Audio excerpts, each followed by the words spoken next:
Tôi rõ ràng là tướng mạo hòa thiện, hiền lành thật thà, vậy mà không ai dám đến gần nửa bước.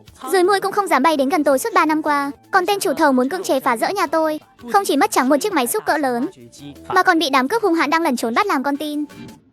Lúc này Trương Đại Long hoàn toàn chết lặng, nhìn họng đồ chơi đen ngòm trước mắt, lại nhìn về phía khuôn mặt đang hòa thiện nhìn sang của Đại Mạnh cách đó không xa. Trương Đại Long hoàn toàn sụp đổ, nước mắt trực trào. Cái thôn này có độc rồi.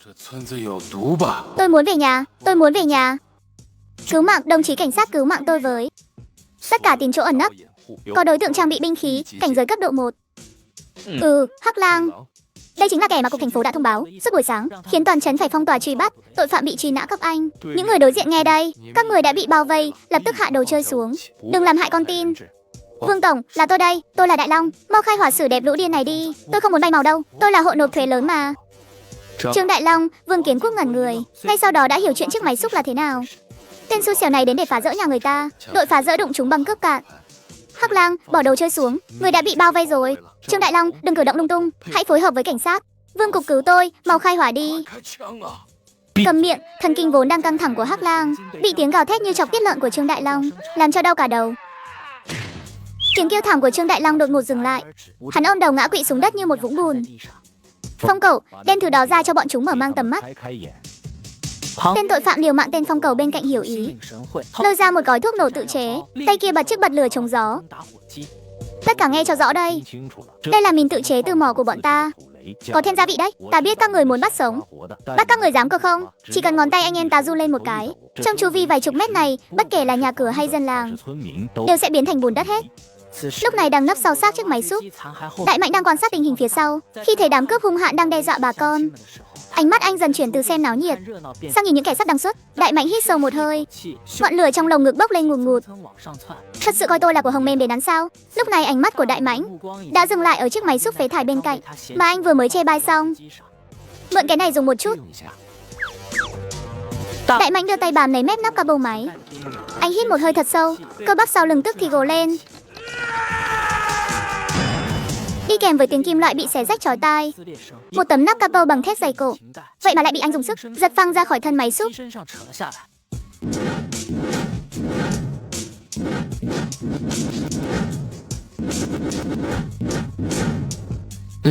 Cái này dày thật, dùng làm khiên chắn thì vừa khéo. Đại Mạnh một tay cầm nắp capo tiến về phía đám cướp.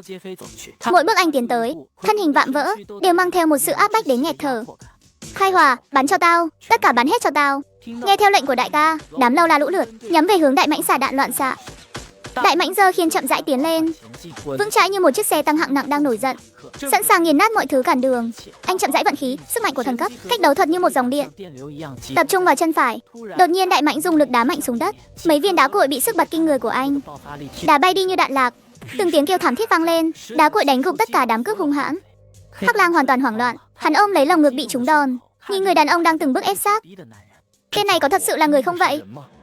Đại Mạnh quẳng tấm khiên đi, từng bước áp sát, mỗi bước đi như dẫm lên nhịp tim của Hắc Lang. Đã không biết nói lý lẽ, vậy thì đành phải dạy bảo các người một chút thôi. Tâm niệm Đại Mạnh vừa động, dứt khoát bật vòng sáng uy nhiếp. Một luồng áp bách khủng khiếp vô hình ngay lập tức bao trùm lấy Hắc Lang. Người đàn ông trước mắt như biến thành một con viễn cổ hung thú ăn thịt người, đang há to cái miệng máu. Này, Hắc Cầu phải không? Các người ghi nhận mục tiêu sợ hãi cực độ đều đạt mức tối đa cấp 2. Trận tuyến tội nhân, hiệu quả nhân đôi, tất cả mục tiêu đều đã ngất xỉu. Thưởng 1 vạn điểm nhân khí.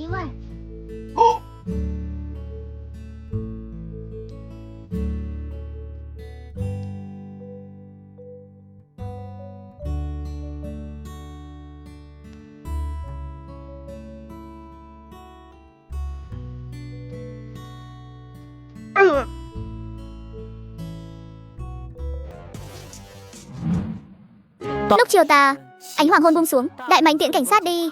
Trận này anh không chỉ trút được cơn giận, mà còn tình cờ nhận được một khoản tiền thưởng truy nã không nhỏ. Tâm trạng vô cùng tốt, đang tính toán tối nay hầm gà cho nhị thúc tầm bổ. Chiều ngày hôm sau, Đại Mạnh ra ngoài định mua thức ăn, thì thấy một chiếc xe kinh doanh màu đen đậu cách đó không xa. Mấy người trẻ tuổi đang đứng quanh bức vi tường chỉ trỏ. Dẫn đầu là một người đàn ông đeo kính đen béo lùn, đang hào hứng vẽ vời lên bức vi tường. Hoàn hảo, sự áp bách này, đây chính là bối cảnh chiến trường chân thực mà chúng ta đang tìm kiếm. Thấy Đại Mạnh đi ra, gã béo đó chạy lon ton tới. Ái cha cha, vị này chắc hẳn là Mạnh ca trong truyền thuyết nhỉ. Ngưỡng mộ đại danh đã lâu, ngưỡng mộ đã lâu ạ. Các người làm gì vậy? Bức tường này bị đụng hỏng là phải đền đấy.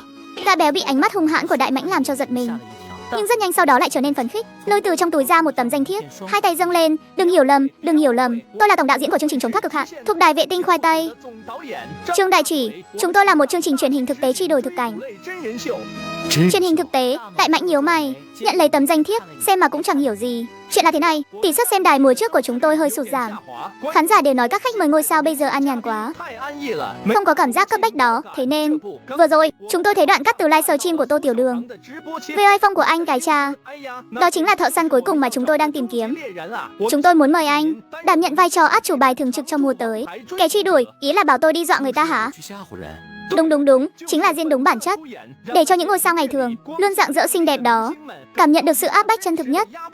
Không chỉ có vậy, chúng tôi còn nhắm trúng ngôi nhà cũ và ngọn núi này của anh, sẽ chọn nơi này làm địa điểm quay thực cảnh cho tập đầu tiên. Thấy Đại Mãnh còn đang do dự, Trương Đạo giơ 5 ngón tay ra. Mãnh tiên sinh, chỉ cần anh gật đầu, thù lao mỗi tập là 5 vạn. Hơn nữa trong thời gian quay phim, chi phí ăn ở của anh và nhị thúc chúng tôi lo hết, theo tiêu chuẩn cao nhất của đoàn phim, bữa nào cũng có thịt. Mắt Đại Mãnh lập tức trợn tròn. Đạo diễn này, tiền này có thể kết toán luôn không? Nhà cửa trong sân tôi còn phải sửa, đang đợi tiền mua gạch đây. Kết toán luôn, thật sảng khoái. Tôi chính là thích cái tính cách thẳng thắn như của Mãnh tiên sinh đây. Nghệ sĩ bây giờ toàn người giả tạo thôi, nói đến tiền thì mất tình cảm, mà không nói tiền thì lại chẳng có nhiệt huyết. Người thành thật như Mãnh tiên sinh, Trương Đại Chỉ tôi mới gặp lần đầu đấy. Chúng ta có thể vào trong sân bàn bạc kỹ hơn không? Mãnh ca, anh có nhà không? Ô em, tối muộn rồi không về nhà mà còn cầm điện thoại, chạy vào sân nhà tôi làm cái gì? Mãnh ca, mấy vị này là... Em thấy ở cổng có rất nhiều người trong sân.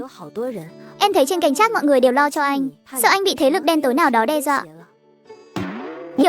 Hiểu lầm lớn rồi. Tôi là tổng đạo diễn của chương trình Trốn thoát cực hạn đài khoai tây Trương Đại Chỉ, tôi đến để cầu hợp tác với Mãnh tiên sinh.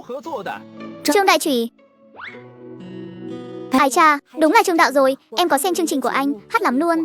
Sao anh lại đích thân đến đây thế này? Chẳng phải là xem livestream của cô, thấy hình tượng của Mãnh tiên sinh quá phù hợp với yêu cầu chương trình của chúng tôi sao? Nên tôi vội vàng mang theo thành ý đến đây luôn. Mãnh ca, anh sắp nổi tiếng rồi đấy. Đích thân Trương Đạo còn đến mời anh, đẳng cấp thật sự luôn. Nổi hay không thì để sau hãy nói. Muộn thế này rồi, ở lại ăn miếng cơm đi. Tuy không có sơn hào hải vị gì, nhưng bao no. Vậy thì làm phiền Mãnh tiên sinh rồi.